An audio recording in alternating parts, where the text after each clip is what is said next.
Ronnie Biggs, good afternoon. Good afternoon, sir. How are you? I'm very well, thank you. How are things there in Rio? Well, it's a bit rainy today, but, they say, what do they do on a rainy day in Rio? So maybe I'll be doing that later on. Do you ever miss a rainy day in London? No, but I understand it rains all the time.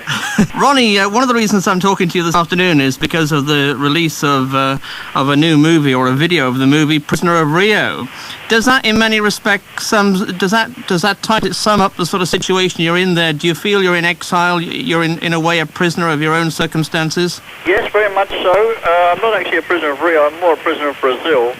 And I've been in this state of limbo. I mean, I chose to come to Brazil on a forced passport, and when the authorities discovered me here, I was put into what's known as a conditional liberty, and the conditions of this liberty are that I may not marry and may not work, supposed to avoid bars and nightclubs, not supposed to be on the streets after 10 at night, and I have to report and sign in at the federal police station twice a week. So, in a way, you must feel a prisoner even though you're not behind bars. Well, I'm still considered to be a prisoner, like literally. I'm serving not serving a term, but I'm serving this conditional liberty, which is a form of imprisonment. Yeah. Quite recently there's been a lot of publicity over here because they've just made a new movie about Buster Edwards.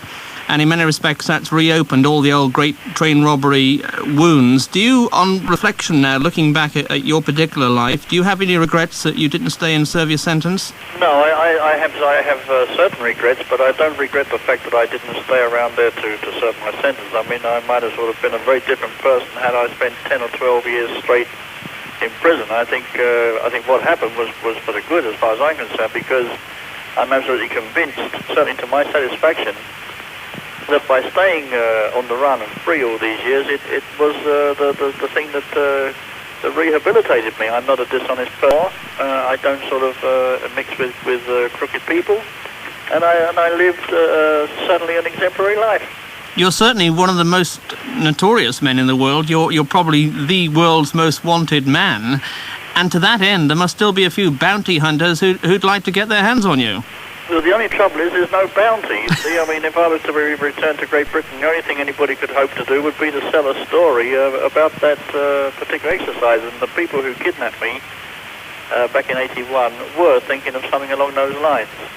Can you don't go around looking over my shoulder and stuff like that, I mean, they not only did they take me to Barbados, they tried 2 years previously. And but I seem to have a bit of a charmed life, and things work out well for me in the end. So I'm really not too worried about what the future holds. Yeah, I'm sure that you've probably thought about it many times, but looking back at the sort of sentences the great train robbers had, do you think in a way that you were victims of the establishment? I mean, at the end of the day, although one man was hurt and he subsequently died, there was a lot of you involved in that robbery, and really the level of violence in it is peanuts compared to the sort of violence we see on the streets today. Yet, yeah, that's right. I mean, it was it was like a circus at the time of the train robbery. I mean, the press was there every day, like writing up every little thing that happened, and it was sort of it was blown out of all reasonable size. The actual crime itself. When you say that Jack Mills subsequently died, I mean we all subsequently died, but Jack Mills, and I don't know if you know it, but there certainly was a coroner's report on Mr. Mills's death.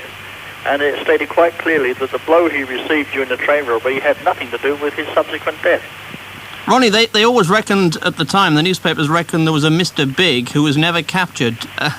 Do you go along with that? No, there was a Mr. Biggs who was captured but was lucky enough to get away.